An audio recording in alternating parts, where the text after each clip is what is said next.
RTV app వార్తల్ని క్షణాల్లో చదివే అవకాశం ఉంటుంది. ఒక న్యూస్ పేపర్, ఒక టెలివిజన్ ఛానల్ మీ చేతుల్లో ఎప్పుడు ఉంటాయి.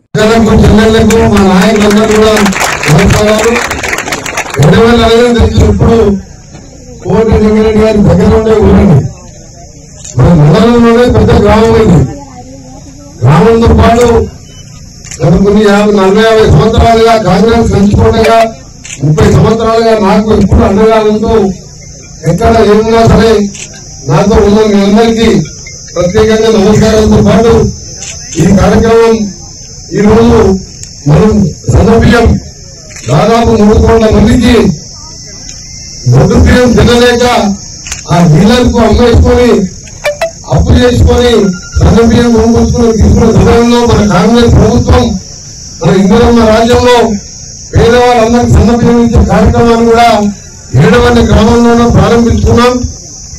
ప్రారంభించుకోవడానికి ఆ రోజు మన అందరం కూడా ఇక్కడ మీటింగ్ పెట్టుకోవడం జరిగింది. ఆ వచ్చిన సందర్భంగా ప్రజలు కూడా ఎంతో సంతోషంగా నాకు సన్నబియ్యంతో కోటీశ్వరులు తినే అన్నం, అలాంటి అన్నం తింటున్నాం అని చెప్పి ఇలా ప్రజలందరూ కూడా అనుకుంటున్న ప్రభుత్వం మీద ఎంత భారం ఉన్నా, గత ప్రభుత్వం ఎన్ని అప్పులు చేసినా పేదవాడు ఈ రేషన్ బియ్యం అమ్ముకొని మన కొత్త బియ్యం కొనుక్కొచ్చుకుంటున్నాం.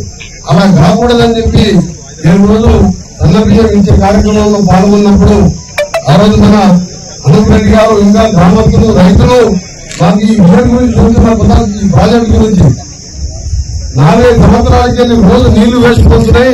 పోయిన సంవత్సరం ఎన్నిసార్లు ఆ ప్రభుత్వానికి చెప్పినా అప్పుడు మినిస్టర్లకు, ఎమ్మెల్యేలకు, కలెక్టర్లకు చెప్పినా పట్టించుకోలేదంటే నేను వెంటనే కలెక్టర్ గారికి చెప్పడం జరిగింది. కలెక్టర్ గారు కూడా వెంటనే ఇరిగేషన్ శాఖ అధికారులతో మాట్లాడి వారు ప్రత్యేకంగా దాని ప్రాబ్లం ఏంటో తెలుసుకుని ఎమ్మెల్యే వారి దగ్గర ఉన్న డిఎంఎఫ్టీ నిధులు దాదాపు ₹1 పైన ఇంకా తక్కువ పడితే నా ఎమ్మెల్యే నిధులకెళ్ళి ఇచ్చి పూర్తి చేయడానికి టెండర్లు పూర్తి చేసి రేపటికెళ్లే పనులు కూడా స్టార్ట్ చేస్తున్నామని సంతోషంగా మీ అందరికి చెప్తున్నాను. ఒక డేటి చుక్కంటే ఇంపార్టెంట్. మనం అందరం కూడా అంత పేదవాళ్ళు, ఎడవల్లి గాని చుట్టుపక్కల అన్ని గ్రామాలు కూడా పేద రైతులు, భూస్వాములు, పెద్ద పెద్ద కోటీశ్వరులు ఎవరు లేరు. ఇక్కడ మనకు సాగునీరు ఆధారం అందరికి 2 ఎకరాలు 3 ఎకరాల కంటే ఎక్కువ లేవు భూములు. మీకు మనం ఎన్నో కళలు కన్నా 2005లో ఎస్ఎంపీకి సొరంగం 2000 కోట్లతో మొదలు పెట్టించి దానికి 30 శాతం అప్రూవ్ చేశాం. తర్వాత కాంగ్రెస్ ప్రభుత్వంలో 60% పనులు చేశాం.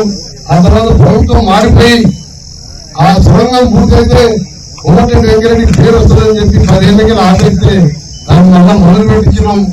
దురదృష్టం మొదలుపెట్టే కొన్ని రోజులకి ఒకసారి కూలిపోయింది. 2వ సైడ్కి వెళ్ళి సాగు చేస్తున్నాం. ఎట్టి పరిస్థితుల్లో 3 ఏళ్లలో సొరంగాన్ని పూర్తి చేసి 2 పంటలకు మీరు పారుగంట ద్వారా చెరువుల మీద ఆధారపడకుండా ప్రతి ఎకరానికి సాగునీరు ఇచ్చే విధంగా పూర్తి చేపిస్తానని మీ అందరూ కూడా మాటిస్తున్నాను. నాకు నల్గొండ కాన్స్టిట్యున్సీ నేనెవరో తెలియదు. నేను రాజకీయంగా మా నాయన గాని మా కుటుంబం గాని ఎమ్మెల్యేలు ఎవరు లేరు. ఇది ఒక యువ నాయకుని గారు ప్రజల్లో తిరుగుతున్నప్పుడు మీరు నా మీద నమ్మకంతో 5 సార్లు ఎమ్మెల్యేగా ఒకసారి ఓడిపోతే మళ్ళా మీరు అందరు భువనగిరికి వచ్చి అక్కడ కష్టపడి మీరే సొంతంగా డబ్బులు పెట్టుకుని గెలిపించారు. నేను ఒక్క పైసా కూడా ఖర్చు పెట్టాను. అందుకనే ఈ రోజు ఎంత చేసినా మీరు రుణం తిరిగి తప్పలేదు.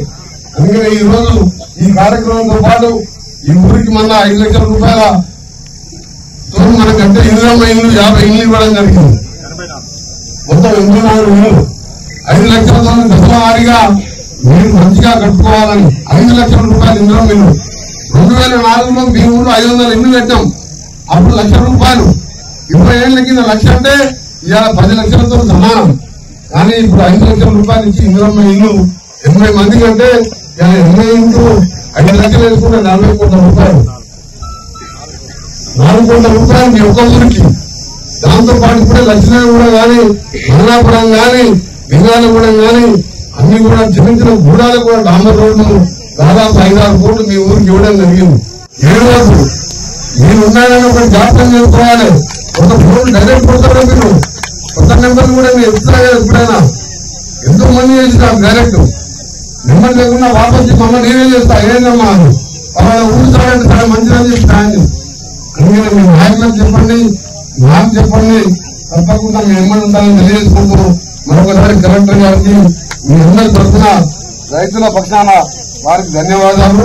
ఎందుకంటే చెప్పగానే స్పందించి పూర్తి చేస్తున్నందుకు. దాంతో పాటు మన కళ్యాణ హాస్పిటల్లో కొన్ని ఎక్విప్మెంట్ పెట్టించింది. 40-50 దాంట్లో మీరు కళ్ళు మనసులు వస్తున్నాయి అనుకోవద్దు. పక్కకి కళ్యాణ అంటే ఎంత బస్ ఎక్కితే టికెట్ లేదు కదా, మనం తీసుకుంటున్నాం టికెట్. మనం అనుకున్న ఫ్రీ బస్ కదా, బస్ ఎక్కి కళ్యాణ దేవస్థానం దిగి కళ్ళు టెస్ట్ చేసుకోవాలి. అక్కడ ముస్లిం వాళ్ళు ఇచ్చిన 10 లక్షలు పెట్టి కలెక్టర్ గారు. హాస్పిటల్లో కూడా కొత్త డాక్టర్లను పెట్టాం, కొత్త బిల్డింగ్ పెట్టాం. ఈ మధ్య కళ్యాణ హాస్పిటల్ పోయిందా? ఎవరైనా మీరు మంచిగా చేసిన హాస్పిటల్ కూడా, నిర్వహణ హాస్పిటల్ కూడా బాగా చేస్తున్నాం. తప్పకుండా మీరు ఏ బాధ ఉన్నా, ఏ విషయం ఉన్నా మా దృష్టికి తీసుకురావాలి. కరోనా మార్గాన్ని 3 ఏళ్లలో పూర్తి చేయాలని మనం అందరూ అంటున్నాం. ఏమాయి మిగిలిన హామీలని ఒకటిసారి ఇస్తాం. ఇచ్చిన హామీలను ఒకటేసారి పూర్తి అయితే దశల వారీగా అన్ని పూర్తి చేస్తామని తెలియజేసుకుంటూ అందరికీ నమస్కారం.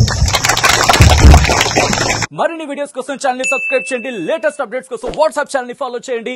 అండ్ లింక్ డిస్క్రిప్షన్ లో ఉంది.